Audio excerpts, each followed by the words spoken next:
North امریکہ میں اردو کا سب سے زیادہ پڑھا جانے والا طنز و مزاح سے بھرپور کالم موج در موج اب پیش خدمت ہے، خود نصیر رانا کی زبانی۔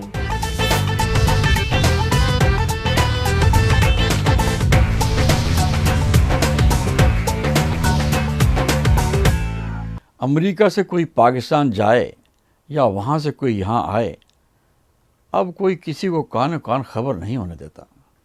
اگر ناراضگی کے ڈر سے کسی کو بتانا ضروری بھی ہو تو عین اسی دن ذکر کیا جاتا ہے جس دن یہ فلائٹ ہو کہ یار اچانک جانا پڑ رہا ہے۔ کچھ زیادہ محتاط لوگ تو ایئرپورٹ جا کر فون کرتے ہیں کہ ایمرجنسی میں جانا پڑ گیا، ورنہ آپ کو پہلے اطلاع ضرور کرتے۔ بہرحال کسی کو سلام وغیرہ بھجوانا ہو تو بتائیں، ہم لے جائیں گے۔ ایسے لوگ بھی ہیں جو واپس آ کر بتاتے ہیں کہ اچانک جانا پڑا اور اچانک واپسی ہوئی، یعنی کہ ادھر سے ہی بچ گئے اور ادھر سے بھی۔ دراصل یہ راستہ ہمیں اپنے دوستوں کو خود دکھایا، کیونکہ اس سے پہلے اکثر کا کافی سامان ڈھویا ہے کہ ایک چھوٹا سا پیکٹ ہے جس میں ابا کی ضروری دوائیں ہیں۔ جب وہ چھوٹا سا پیکٹ سوٹ کیس میں ٹھونسنے کی کوشش کی جاتی ہے اور گھر کا ہر فرد اس کے ساتھ پہلوانی آزما لیتا ہے تو اس جبر سے تنگ آ کر پیکٹ خود پکار اٹھتا ہے کہ میں اتنا بھی چھوٹا نہیں ہوں جتنا آپ لوگ سمجھ رہے ہیں، مجھے کھول کر رکھو تاکہ ابا کی ضروری دواؤں کے علاوہ آپ یہ جان سکیں کہ باجی کا شیمپو، بھائی کا شیونگ فوم، اماں کا شوگر چیکر اور منع کا جوتا بھی اس چھوٹے سے پیکٹ میں موجود ہے۔ ظاہر ہے جب تک باجی شیمپو، بھائی شیو، اماں شوگر چیک نہیں کر لیتی اور منا جلتی بجھتی لال لائٹوں والا جوتا پہن کر پہیاں چل کر نہیں دکھا دیتا، تب تک ابا کو دوائیں کیسے آرام پہنچا سکتی ہیں؟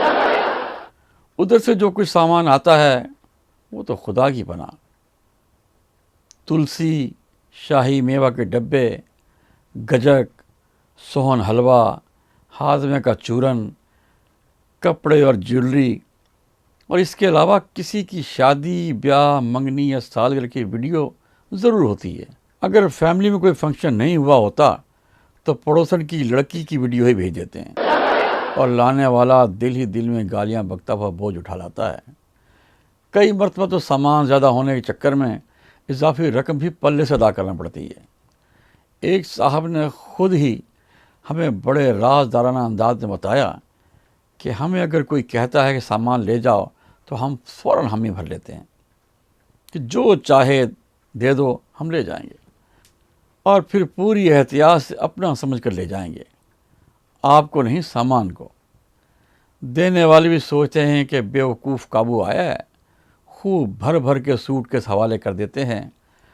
ہم کچھ اپنے کام کی چیزیں یہیں پہ نکال لیتے ہیں اور باقی اپنے گھر والوں کو جا کر بانٹ دیتے ہیں، اور خوب واویلا مچاتے ہیں کہ کسٹم والوں نے پورا سوٹ کیس ہی چھین لیا یا راستے میں گم ہو گیا۔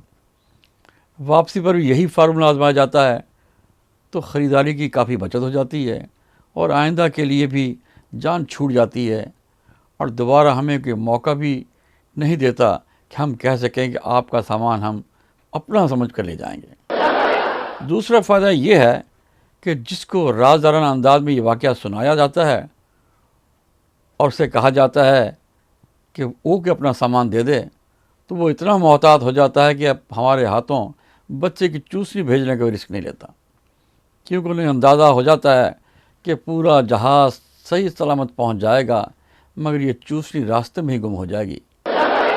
ساری کتھا سنانے کے بعد فرمانے لگے، ہم پاکستان جا رہے ہیں، کچھ بھیجنا ہے؟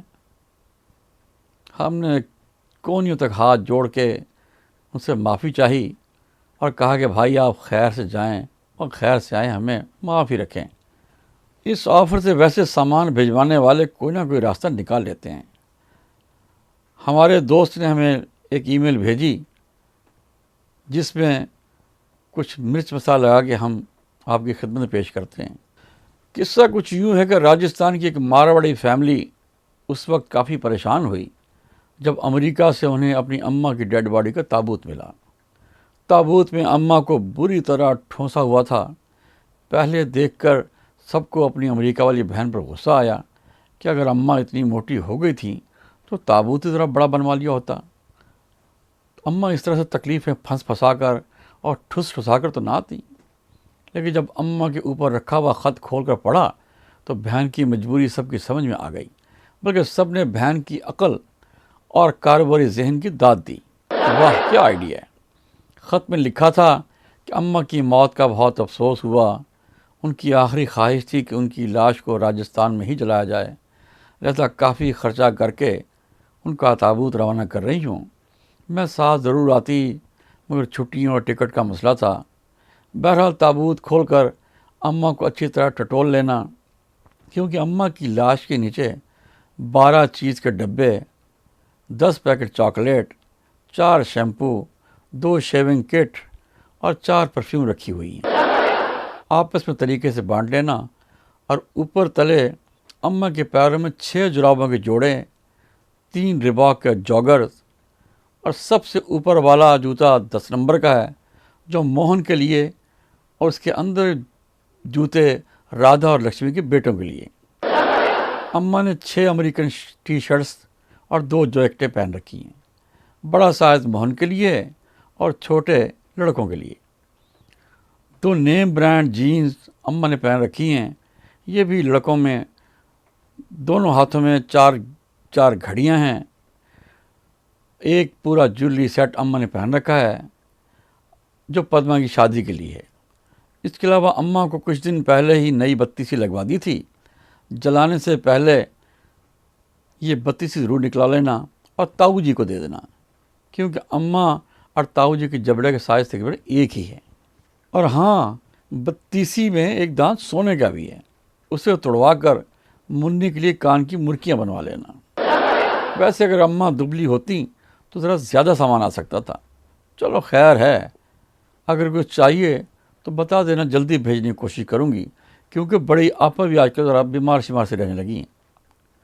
واقعی یہ سچ ہے کہ ایک در بند ہوتا ہے تو 10 کھل جاتے ہیں. سامان لے جانے اور لانے والوں کے نخرے بھی ہو گئے تھے، یا سامان راستے میں ہی گم ہونے کا دھڑکا لگا رہتا تھا. زندگی موت اللہ کے ہاتھ میں ہے، اللہ سب کو سلامت رکھے، لیکن آنا جانا تو لگا ہی رہتا ہے.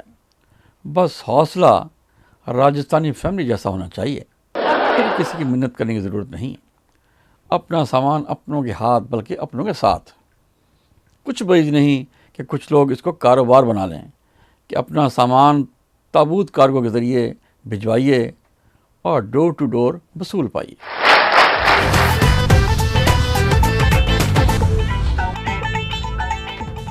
ناظرین، ہمیں امید ہے آپ کو آج کا radha.com ویکینڈ اسپیشل پسند آیا ہوگا.